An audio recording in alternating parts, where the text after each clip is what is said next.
오늘의 설교 제목은 미리암의 비방입니다. 미리암의 비방. 자, 미리암, 모세의 누이죠.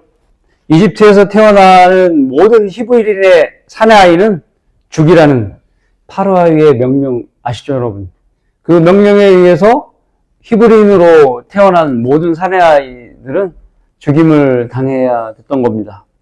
그런데 그런 명령이 떨어진 시대에 모세는 태어난 지 3개월 만에 갈대괴로 만든 그 요람을 담긴 채로 강가로 내어보내줍니다. 그때 모세의 누이가 바로 미리암인데, 이 미리암이 파라오 딸이 창포들 사이에 있는 모세를 발견해서 데리고 오는 걸 보고 달려가서 파라오 딸에게, 모세에게 대신 젖을 줄 유모를 소개시켜 주게 됩니다. 그녀가 바로 모세를 낳은 모친이었습니다. 돌고 도는 거죠. 이렇게 미리암은 아주 현명한 일을 했던 겁니다. 미리암은 암남의 맏딸이에요, 맏딸. 그래, 총명한 소녀였고, 모세 족보, 거기에는 미리암도 나와요. 그래서 모세 족보 역대기상 6장 3절에는 어떻게 나오냐? 암남의 자녀는 아론과 모세와 미리암이요. 근데 미리암이 맏딸이에요, 맏딸. 또 아론의 아들들은 나답과 아비후, 엘리야살과 이다말이더라. 웬만하면은 여인들의 이름은 안 나오는데 여기 미리암이 나오죠. 미리암의 이름은 두 가지 뜻을 가졌다고 그래요.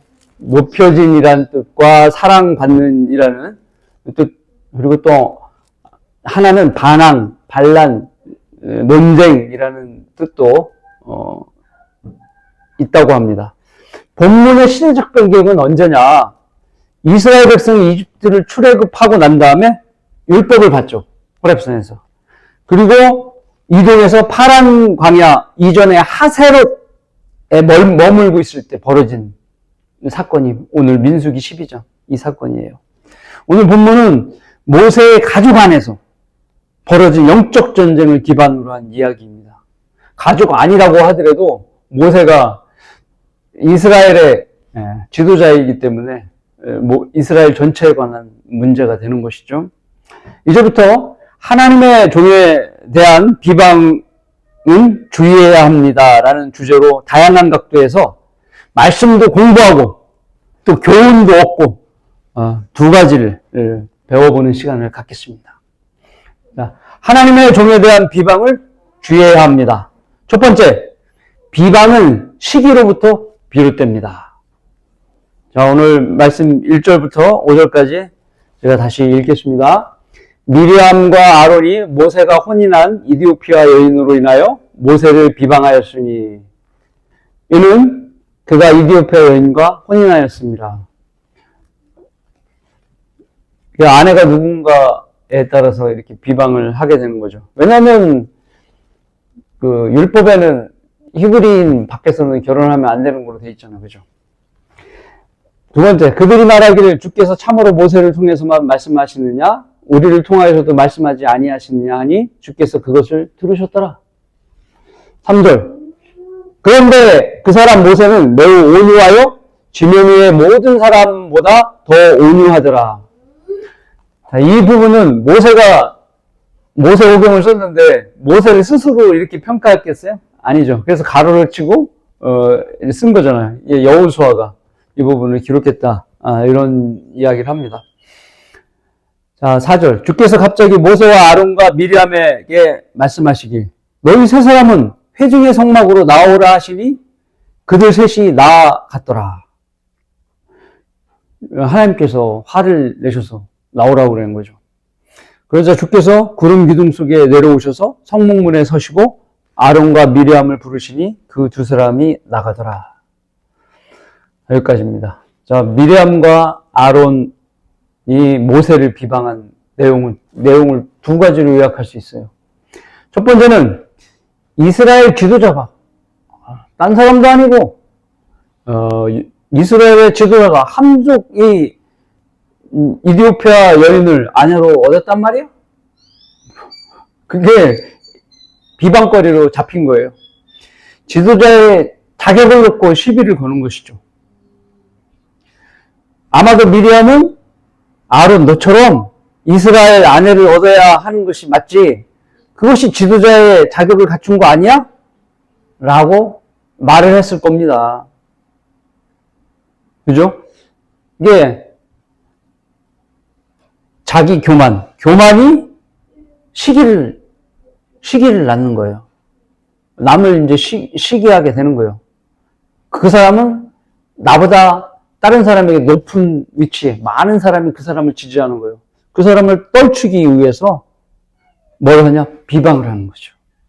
시작은 어떻게 돼요?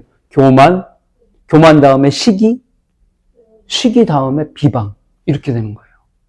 마귀가 쓰는 방법의 원칙이에요. 그러면 모세를 비방한 내용 두 번째는 뭐냐? 모세의 영적 권위에 대한 의심을 불러일으키는 겁니다. 그래서 주로 마귀들이 영적 전쟁을 일으킬 때, 목사를 비난할 때 이런 말을 써요. 참으로 하나님께서 그를 들어 쓰신 거 맞아? 네. 두 번째, 나도 저만큼은 할 수 있는데 그가 우리보다 더 나은 게 없는 것 같은데? 이런 거예요. 이것이 바로 창세기 3장 1절, 뱀이 한 말과 같은 거죠. 참으로 하나님께서 말씀하시길 너희는 동산의 모든 나무에서 나는 것을 먹지 말라 하시더냐? 참으로? 의심을 불러일으키는 말. 패턴이 똑같은 거예요. 패턴이 똑같아. 에덴 동산에서 이브를 속였던 마귀는 미리암에게 언제 접근해서 그녀의 생각을 점유해 버린 것일까요? 어젯밤? 아니면 일주일 전? 그러나 그 해답은 정확히 모르지만 이미 미리암은 마귀의 의도대로 여수름의 왕인 모세의 영적 권위에 손상을 가하기 시작한 겁니다. 목적은 무엇일까요? 영적 지도자를 쓰러뜨려서 그 백성을 카나안으로 인도하지 못하게 하기 위한 마귀의 계략인 것이죠. 마귀의 계략인 거예요. 마치 초림 때 예수 그리스도께서 이스라엘 백성을 천년왕국으로 이끌지 못하도록 방해했던 것과 동일한 거예요. 그래서 예표적인 모습이 또 보여지는 거예요. 모세처럼 예수 그리스도는 이방인과 유대인이 한 몸 되는 교회의 신부예요. 예수님도 이방인을 신부로 맞이한 거잖아요. 그게 모세랑 예표적인 부분이 맞고요. 두 번째, 모세처럼 예수님은 이스라엘 왕이잖아요. 모세도 여수름의 왕이고, 그 세 번째, 모세처럼 예수 그리스도께서도 비방을 받으시는 거죠. 예표적인 모습이 있는데요. 누가복음 2장 34절에는 이렇게 말씀합니다. 또 시몬이 그들을 축복하고 주의 모친 마리아에게 말하길, 보라, 이 아기는 이스라엘에 있는 많은 사람의 패망과 흥성을 위하여 비방을 받을 표적을 위하여 세워졌으니라고 말씀합니다. 예수 그리스도께서는 비방을 받을 표적으로, 그리고 첫 언급의 법칙에서 이 성경의 첫 언급이 모세의 비방, 이 비방이란 단어가 민수기 12장서부터 시작되는 거예요. 그리고 시편 22편 6절에는 이렇게 됐습니다. 그러나 나는 벌레요, 사람이 아니라 사람들의 비방거리요, 백성들에게 멸시거리니이다. 다윗의 예언적인 시죠. 예수 그리스도를 뜻하는 겁니다. 이어지는 시편 69편 9절에도 주의 전에 열성이 나를 삼켰으며 주를 비방하는 자들의 비방이 내게 떨어졌나이다. 시편에서도 예수 그리스도를 향한 비방에 대한 내용이 다윗이 지속적으로 그것을 말하고 있습니다. 말씀으로 돌아와서 하나님께서는 이 반역 사건을 직접 들으시고 드디어 모세와 아론과 미리암을 그들의 거처에서 성막으로 불러내셨습니다. 그리고 그들 중 아론과 미리암이 이 둘을 성막문 가까이로 부르셨습니다. 하나님께서 모세의 영적 권위에 대한 도전이 일어날 찰나에 그 반란의 싹을 제거하시기 위해 신속하게 조치하신 거예요. 만일 하나님께서 신속하게 조치하지 않았다면 어마어마한 사람이 죽었을 거예요.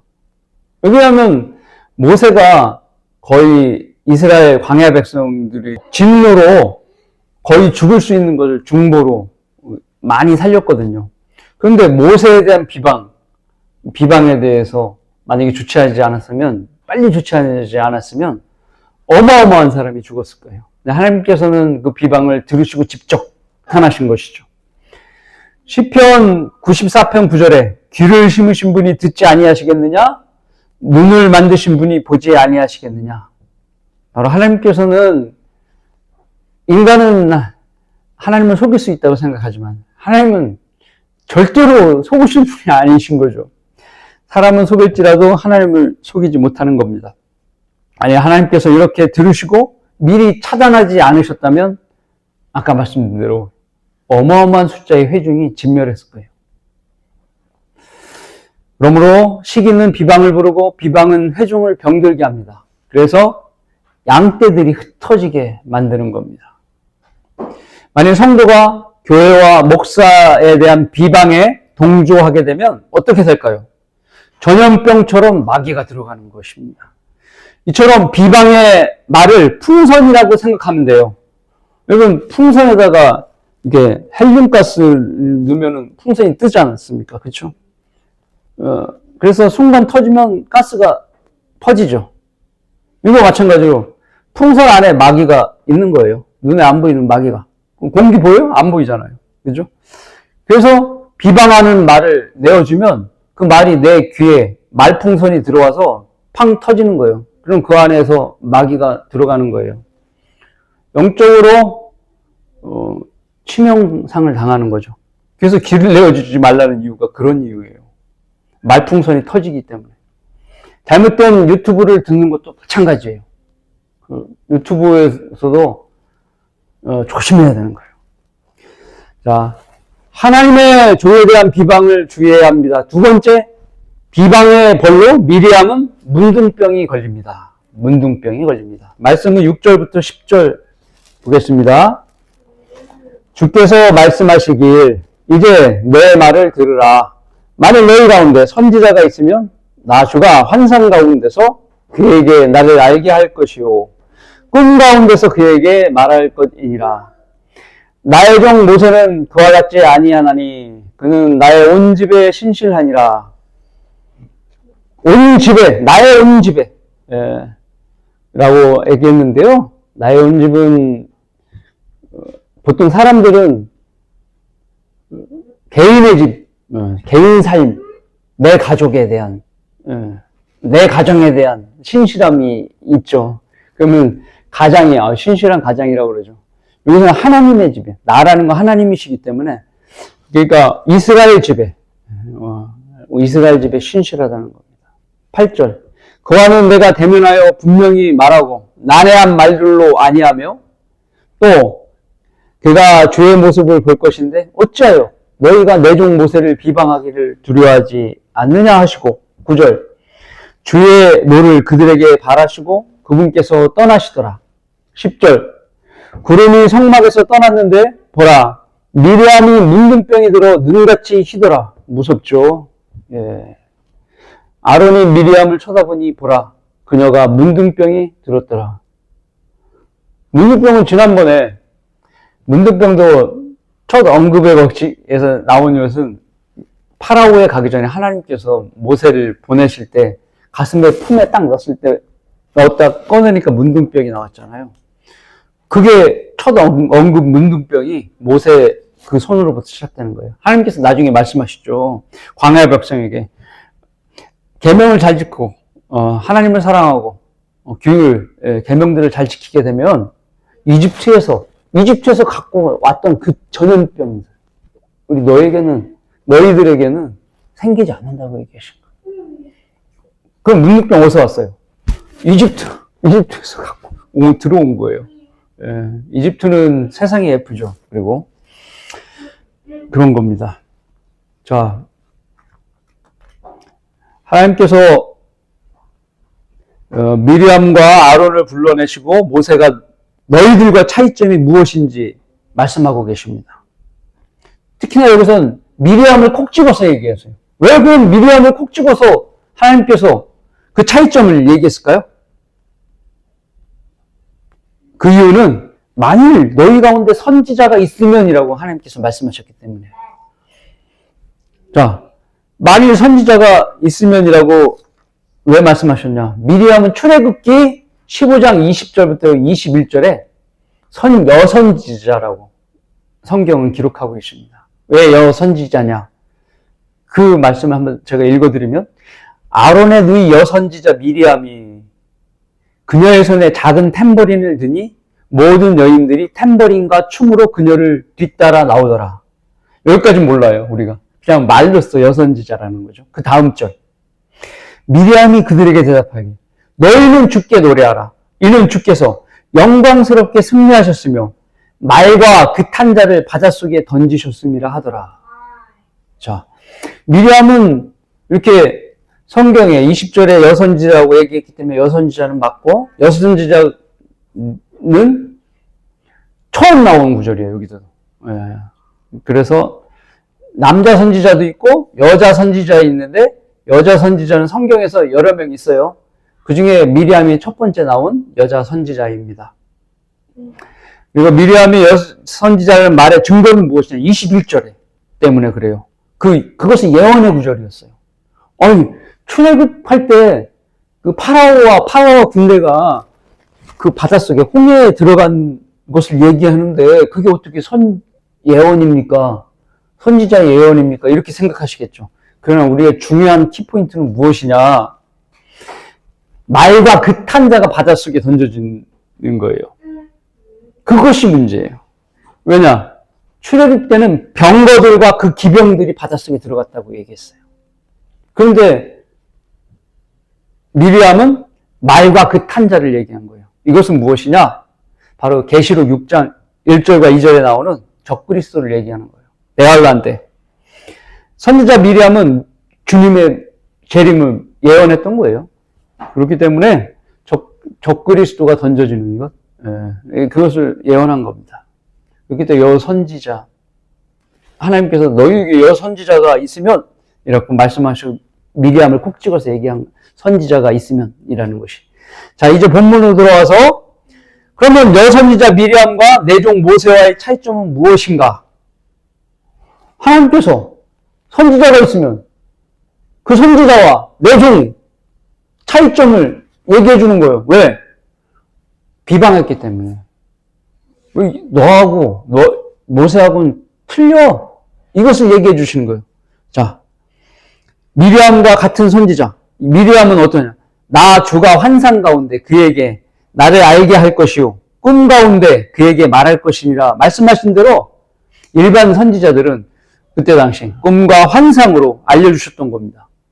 성경이 완성되기 이전에 다 그렇게 알려주신 거예요. 은사주의자들은 아직도 그렇게 하고 있죠. 그런 줄 알고 마귀들의 장난에 속고 있는 것이죠. 이와 달리 모세는 어떻습니까? 하나님께서는 그와 내가 대면하여 분명히 말하고 난해한 말로 어려운 말로 하지 않고 또 그가 주의 모습을 볼 것이다. 우리도 잘 알겠지만 다니엘 같은 경우에도 꿈을 해석하겠지만 하잖아요. 네? 그 꿈 해석 이런 식으로 다른 선지자는 그렇게 꿈으로 보이고 환상으로 보이고 그러지만 하나님께서 모세는 직접 대면해서 앞에 두고 얘기하셨다는 거예요. 이유는 뭐겠어요? 모세는 하나님의 신임을 얻은 거예요. 나의 집에 신실한 사람인 거예요. 모세는. 주님의 말씀처럼 모세는 살아서 너 주님과 대면하여 말씀을 나누었습니다. 은혜로운 말씀이 어디 있느냐? 이 말씀을 출애굽기 33장 11절인데요. 여러분 들으셔도 아유 정말 하나님께서 모세를 엄청 사랑하셨구나라는 말씀이 느껴집니다. 제가 읽겠습니다. 주께서는 사람이 자기 친구와 말하는 것 같이, 자기 친구와 말하려면 어떻게 해요? 다정하게 얼굴을 대면하고 모세와 대면하여 말씀하시니라. 하나님께서 자기 친구와 같이 대했던 사람이 모세예요. 모세는 다시 진영으로 돌아왔으나 눈의 아들인 그의 종 청년 여호수아는 성막을 떠나지 아니하니라. 여기까지가 11절 말씀이에요. 모세는 특별한 사람이에요. 모세가 죽은 후에 어떻게 해요? 하나님께서 와서 모세의 몸을 가지고 가시잖아요. 휴거시키잖아요. 그래서 모세가 언제 나타나요? 초림 때 변형산에 엘리와 함께 예수님 셋이 모여서 회의를 하시잖아요. 마태복음 17장 3절. 그런데 보라, 모세와 엘리야가 그들에게 나타나서 주와 함께 이야기하더라. 그때도 대면해서 말씀하신 것이죠. 마지막으로 이 둘은 대환란 때 또 한 번 내려오게 되는 것입니다. 대환란 때 이스라엘 백성을 주님께로 인도하기 위해 한 번 더 세상에 오는 겁니다. 이 말씀은 요한계시록 11장 3절과 6절인데요. 자, 내가 나의 두 증인에게 권세를 주리니 그러면 그들이 굵은 베옷을 입고 1260일을 예언하리라고 하더라. 이들은 땅에 하나님 앞에 서 있는 두 올리브 나무며 두 촛대니라. 누구든지 그들을 해치려고 하면 그들의 입에서 불이 나와 그들의 원수를 삼키리니 누구든지 그들을 해치려고 하면 반드시 이와 같이 죽게 되리라. 이들에게는 하늘을 닫는 권세가 있어서 그들이 예언하는 날 비가 오지 못하게 하고, 누구예요? 엘리야. 그죠? 물을 피로 변하게 하는 권세가 있어서 누구예요? 모세죠. 원하는 때는 언제든지 온갖 재앙으로 땅을 치리로다. 모세가 온갖 재앙으로 쳤습니다. 그죠? 이렇게 주님은 모세를 이스라엘의 신실한 종으로 사용하시는 것이어서 미리암과는 어때요? 비교가 안 되는 것이죠. 말씀으로 들어와서 주님께서는 아론과 미리암에게 어찌하여 너희가 내 종 모세를 비방하길 두려워하지 않느냐라고 말씀하시고 떠나셨어요. 떠난 후의 결과는 처참했죠. 미리암은 주님의 종을 비방한 죄로 문둥병을 얻게 되었습니다. 자, 여기서도 예표적인 모습을 또 볼 수 있는데, 만일 여러분, 미리암이 계시록의 여인인 이스라엘을 예표한다면, 계시록의 여인이 이스라엘을 예표하잖아요. 그죠? 미리암이 그 여인을, 이스라엘을 예표한다면 당연히 문둥병은 대환란의 주요 질병이 되지 않겠습니까? 네, 맞죠? 바로 주 예수 그리스도를 거부하고 적그리스도를 표를 받는 사람들에게 받게 되는 피부병이 문둥병이에요. 그때가 되면 이스라엘의 인구의 80% 이상 적그리스도의 표를 받게 되므로 문둥병이 걸리는 거예요. 안 받을 수가 없어요. 왜냐하면 죽지 않고 먹고 살기 위해 표를 받아야 되는 거예요. 어린아이가 밥 달라고, 엄마 밥 달라고 징징대는데 매정하게 안 돼 할 수가 없는 거예요. 내가 죽어야지. 표 받고 애기 먹이는 거예요. 그렇게 되는 거예요. 그래서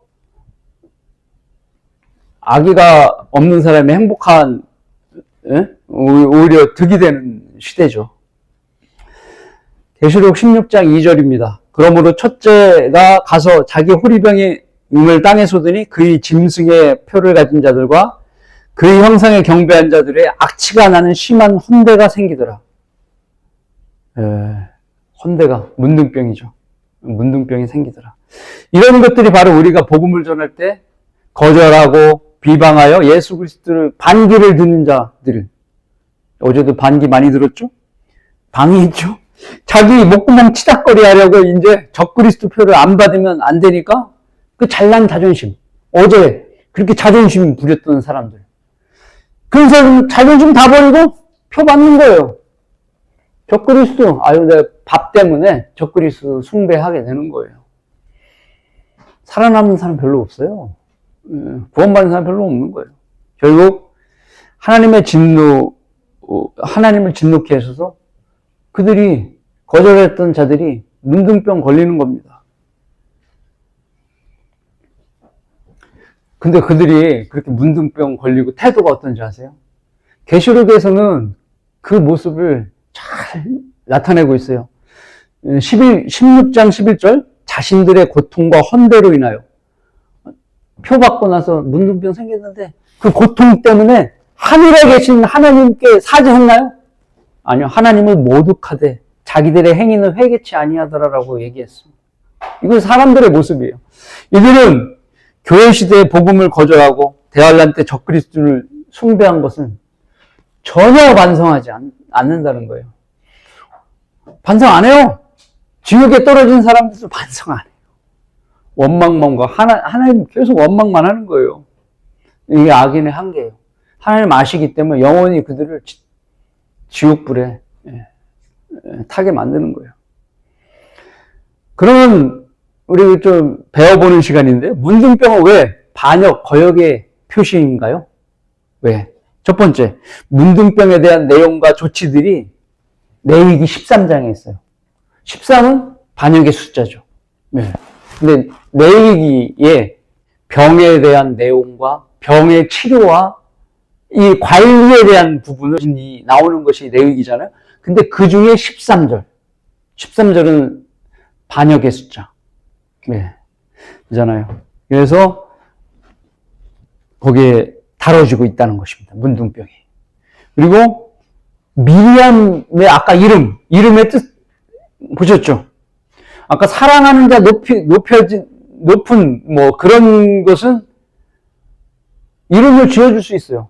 그 여인이 이스라엘을 예표하는 것일 수도 있고요. 그냥 미리암의 이름 다른 것, 반란, 반역이라는 것도 있다고 말씀드렸죠.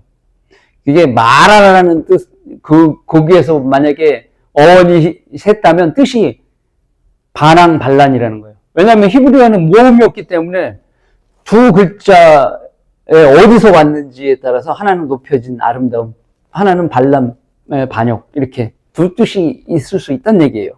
그래서 만약에 반란이었으면 그것의 벌로 문둥병을 받았다는 것이죠. 그렇죠. 그리고 계시록 13장에는 무엇이 나오냐? 반란자, 적그리스도, 그리스도에 대항하는 자.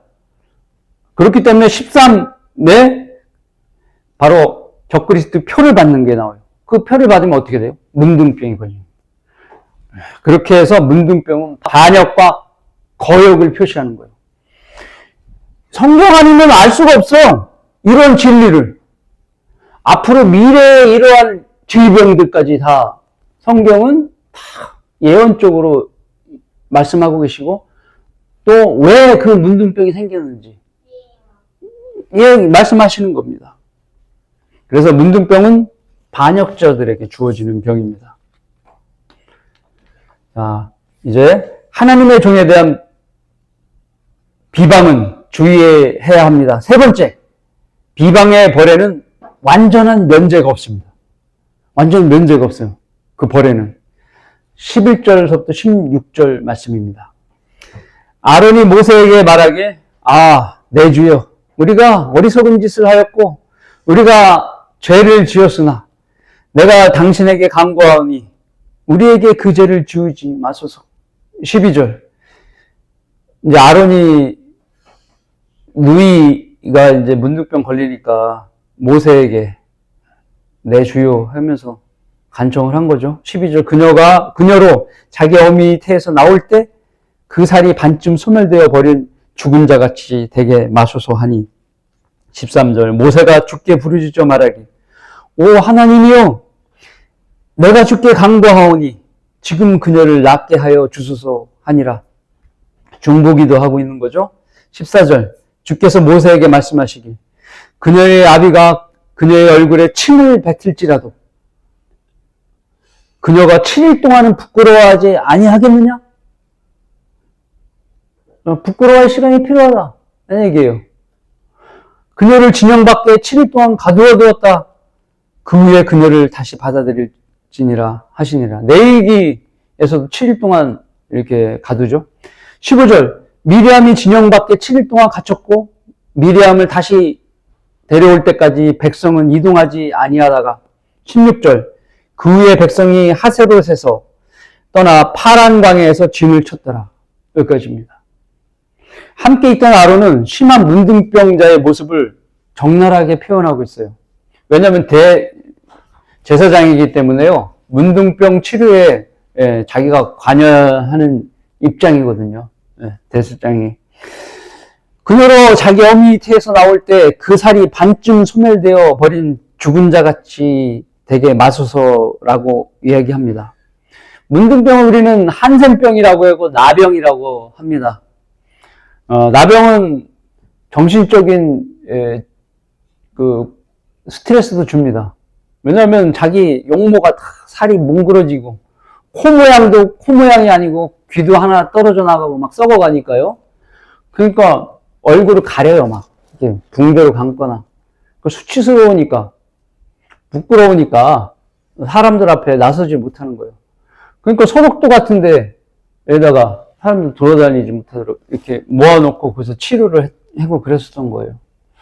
그리고 항상 이렇게 보면은 후미진 동네 나병총이 있어요. 나병총. 그런 데다가 벗어나지 않고 그 사람들끼리만 살게 했던 것입니다. 요즘에는 나병도 치료가 약이 있어서 치료가 되죠. 뭐 빨리 낫지는 않지만. 그래서 이 병은 어떤 증상을 나타내냐, 어떤 통증이 오냐, 이제 신경을 손상시켜서 감각이 저하되는 거예요. 손상될 땐 어떻게 했어요? 막 타는 듯하고 찌르는 듯한 통증이 느껴지겠죠. 손상될 때는. 근데 그런 통증이 다 지나면 이제 무통이 오는 거예요. 신경이 손상돼 버리니까. 그리고 다른 신경을 또 손상시킬 거 아니에요. 그러니까 연속적으로 통증과 무통증이 연결이 되는 거예요. 그래서 무통이 있는 부분에 살이 썩어 들어가도 통증을 못 느끼는 것이죠. 그래서 아까 치료하지 않으면 아론의 말처럼 피부 괴사가 심해져서 살이 반만 남아있는 거예요. 헌다 그러죠. 그래서 헌대예요, 헌대. 성경에서 헌대. 이게 문둥병입니다. 심각한 거죠. 그와 미리암이 걸린 거예요. 말씀으로 들어와서 아론의 간청으로 모세는 미리암을 치료해달라고 중보기도 합니다. 이것도 또한 모세의 재림을 연상하게 만듭니다. 왜 그런가요? 대환란 때 그는 예수 그리스도를 거부한 이스라엘을 주님께로 인도하죠. 그렇죠? 문둥병이 만연한 대환란에 나타나서 왕국 복음을 전하게 되는 거예요. 모세가. 왜 이스라엘에 있는데 표 받은 사람은 문둥병 걸려 있고 그 와중에 표 받지 말고 끝까지 견디라고 모세가 전하는 거지 않습니까? 그러니까 그 예표적인 모습이 나타나는 거죠. 구해달라고. 그렇죠. 이스라엘을 위해서. 그렇다는 거예요. 출애굽 당시에도 모세의 중보기도는 위기 때마다 아까 말씀드린 대로 불평하던 백성들의 수많은 목숨을 구해 주었던 것입니다. 이런 모세의 강구에 주님께서는 미리암을 벌로 7일을 가둬두고 계셔요. 7일. 그 아비가 그녀의 얼굴에 침을 뱉을지라도 그녀가 7일 동안은 부끄러워하지 아니하겠느냐? 그녀를 진영 밖에 7일 동안 가두어뒀다 그 후에 그녀를 받아들일지니라 말씀하셨습니다. 우리는 또다시 7일이라는 숫자에 관심을 가질 수밖에 없어요. 아까 말씀드린 대로 레위기 13장에 문둥병도 역시 마찬가지로 7일을 가둬두게 돼요. 7일은 무슨 관계가 있는 거예요, 지금? 무슨 관계? 대환란과 관계 있는 거예요. 문둥병 7일 대환란 관계가 있는 거예요. 레위기의 그 문둥병 상태를 관찰한 일도 7일이기 때문에 이스라엘의 고난기간 대환란은 한 주로 얘기죠. 7일입니다. 레위기 13장 5절에 제사장이 7째 날에 그를 살펴볼지니 보라 그가 보기에 그 질환이 그대로 있고 질환이 피부에 퍼지지 않았으면 제사장은 7일을 더 가두어 두었다가 라고 말씀하고 있습니다. 왜 하필 7일이죠? 대환란과 관련되어 있기 때문에 그렇습니다. 문둥병 환자는 7일을 가두어 두는 것처럼 미리암은 부끄러워할 7일이 필요했던 것입니다. 고난의 7일이 반드시 필요했던 것입니다. 예레미야 30장 7절입니다. 슬프도다 그날이 크므로 어느 때도 그와 같지 않나니 그날은 야곱의 고난의 때라. 그러나 그는 그 고난에서 구원을 받으리라. 이렇게 미리암은 7일이 지나서야 풀려나고 문둥병이 치료가 되었습니다. 그리고 진영으로 돌아간 것입니다.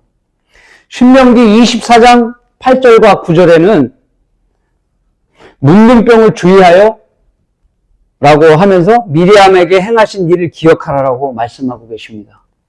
왜 그렇죠? 그러시면서 이런 말씀을 해요. 레위인 제사장들이 너희에게 가르칠 모든 규례에 따라 열심히 행하여 지킬 것이요. 내가 그들에게 명령한 대로 너희도 행하여 지킬지니라고 말씀하십니다. 그것의 의미는 하나님의 말씀을 전하는 레위인 제사장의 영적 권위에 도전하여 비방하거나 반역하지 말라는 경고인 것입니다.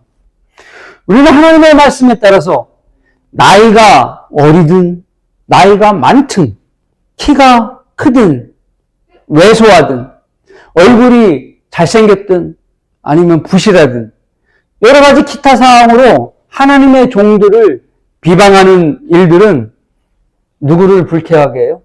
하나님을 불쾌하게 하는 것입니다.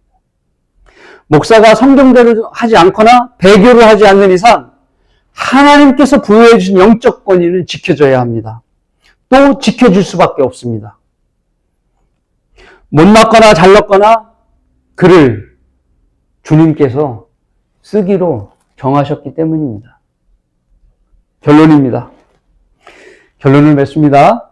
성경대로 믿는 지역교회들이 맞이하는 수많은 영적 전쟁들의 내용은 대부분 목자를 치라.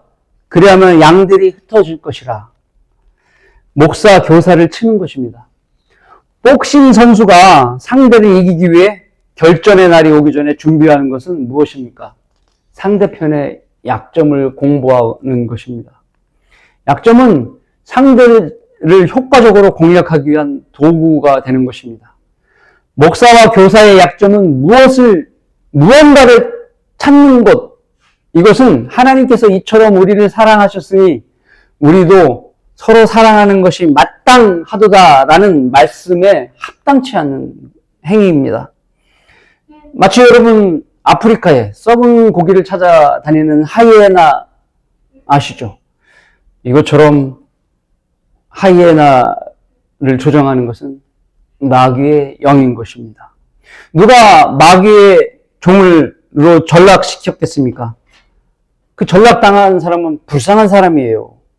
돈을 위해 아버지의 명예를 팔고 하나님께서 주신 바른 성경을 한낱 개인의 유산처럼 여기는 어리석은 자도 있죠.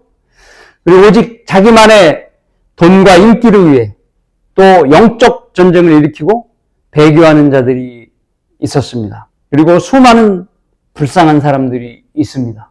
그 불쌍한 사람들이 누구죠? 그들에게 귀를 내어줘서 같이 떨어져 나간 사람들인 것입니다. 그러나 주님께서는 말씀하십니다. 하나님께서 심지 않은 모든 초목은 뽑힐 것이라. 주님이 오실 날이 코앞에 다가왔다는 현실을 직시하지 못하는 성도는 산길차를 찾아 돌아다니는 마귀의 밥이 되는 것입니다. 정신을 차리고 깨어 있어야 합니다. 누구도 하나님의 은혜의 손에서 떨어져 나가 그리스도 심판석에서 빈털터리가 되지 않도록 기도의 역군, 구령의 전문가, 말씀의 달인으로서 휴거를 간절히 소망하는 현명한 여러분 모두가 되시길 바라겠습니다.